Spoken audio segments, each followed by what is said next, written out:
अस्सलाम वालेकुम।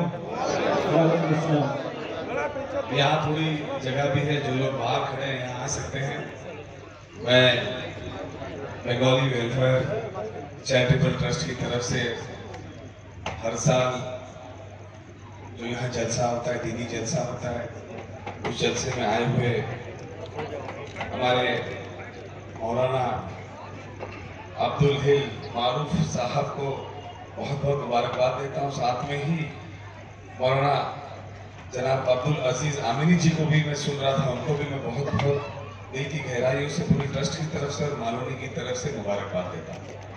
साथ ही साथ इस बंगाली वेलफेयर ट्रस्ट के रफीकुद्दीन साहब, काजी साहब, कमल जी, बहुत सारे नाम है। मैं सब नाम लूंगा तो बहुत वक्त लग जाएगा। मैं बहुत सारे नाम लिखा था, लेकिन मैं सिर्फ इतना कहना चाहता हूँ कि मैं इस एसोसिएशन से जो है पिछले 15-20 साल से ज़्यादा से जुड़ा। मुझे याद है जब मैं इस मालोनी के विभाग से जब कॉर्पोरेटर बना, तब से ये तमाम जो लोग वेस्ट बंगाल से आए हुए हैं, अलग अलग डिस्ट्रिक्ट से आए हुए हैं, इस मलाड़ के अंदर जो है मेहनत मशक्कत करते हैं, खुद का पेट पालते हैं, अपने घर वालों का पेट पालते हैं और देश को और यहाँ के इस राज्य को तरक्की करने में भी आप लोगों का बहुत बड़ा हाथ होता है। जब आप तिजारत करते हैं, जब आप मेहनत करते हैं, आपके यहाँ पे इतने सारे लोगों को नौकरी मिलती है, फिर आपके जैसे सरकार को टैक्स मिलता है, तो आपकी भी तरक्की होती है और सरकारों की भी तरक्की होती है। लेकिन ये सारी चीजें होते होते हम कहीं ना कहीं दीन को कहीं ना कहीं जो है वो कम कहीं ना कहीं करते जाते हैं। इसीलिए इस तरीके के सालाना जलसा रखना बहुत जरूरी है, ताकि आखिरत को हम समझे और असलियत को समझे। ये दुनिया तो हमारे लिए ट्रांजिट है, आना है, कुछ महीने, कुछ साल, कुछ ज्यादा साल लेके जाना है। शायद ही 100 साल का हमने से कोई एक भी नहीं होगा मेरे ख्याल से। 70-75 साल के इस ट्रेनिंग की दुनिया में हम सब भूल जाते हैं।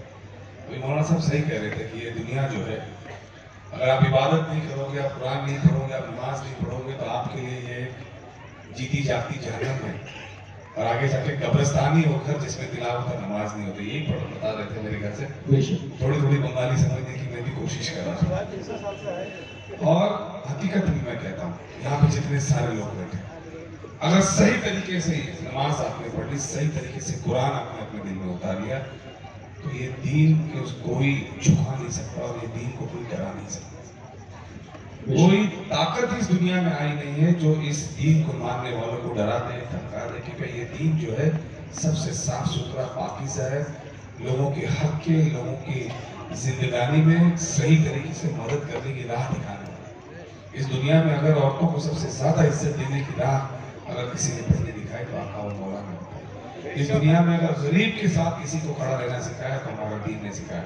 हमारा पड़ोसी अगर भूखा है, वो किसी भी मजहब का है, अगर वो भूखा है तो पहले हमारा दीन ये कहता है कि पहले उसको खिलाओ, फिर हमारे साथ खिलाओ। हमारा काम है कि यहाँ पे इस एसोसिएशन के माध्यम से सिर्फ जो मर जाते हैं उन्हीं के लिए नहीं, घोष भाई, जो कमजोर है, जो इनके इस एसोसिएशन के माध्यम से जो लोगों की तकलीफ में खुद जो नहीं कर सकते, ऐसे लोगों को भी मदद ताकत देने का काम करते हैं।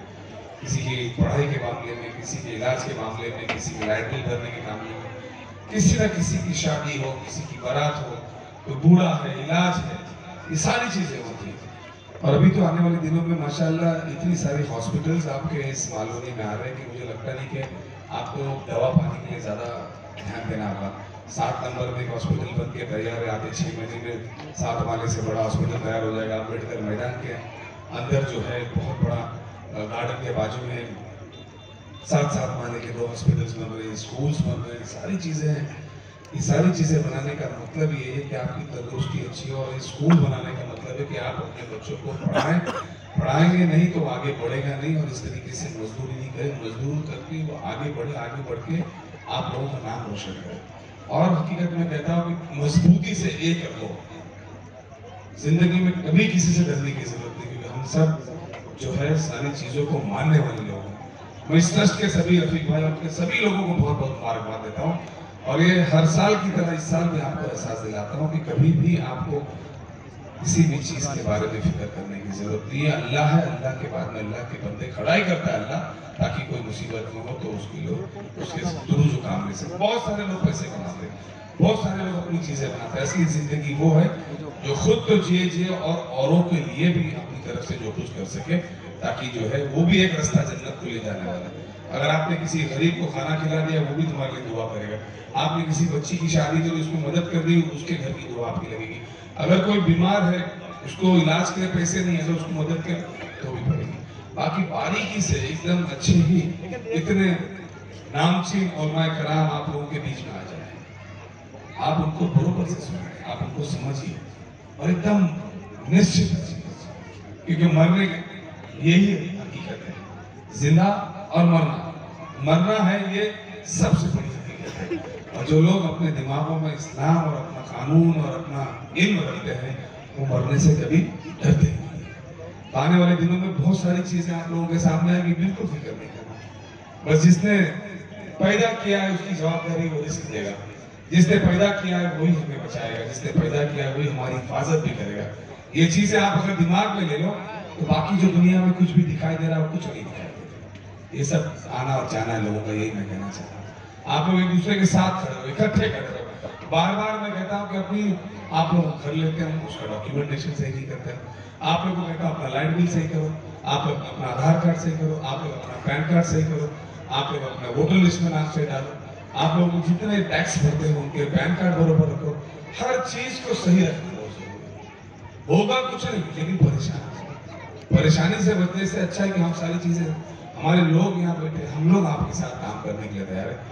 तुम में से किसी एक को भी कोई परेशान कर दे इस हिंदुस्तान के अंदर, ऐसा मुझे लगता नहीं उस मलाड़ या मानवी में आके कोई पैदा हो, आप समझ कर इंशाल्लाह आपका भाई आपके साथ यहाँ खड़ा है, कोई आपको परेशान नहीं कर सकता। पर शर्त यह है कि आप ईमानदारी से अपना खुद कमाए, आगे बढ़े और लोगों को आगे बढ़ाए। ये दीनी जलसा में बहुत ज्यादा वक्त नहीं होगा, मैं चाहूँगा कि ज्यादा से ज्यादा उलमाए कराम आए हैं, उनकी बातें हम सुनो। लेकिन ये है कि इस ट्रस्ट के साथ जुड़ो, इकट्ठा रहो, आप ट्रस्ट को मदद करो, ट्रस्ट आप लोगों को मदद करेगा। और आपको जो भी जरूरत पड़ेगी तन से, मन से, धन से, मैं आप लोगों के साथ हमेशा खड़ा रहूंगा, ये मैं कहना चाहता हूँ।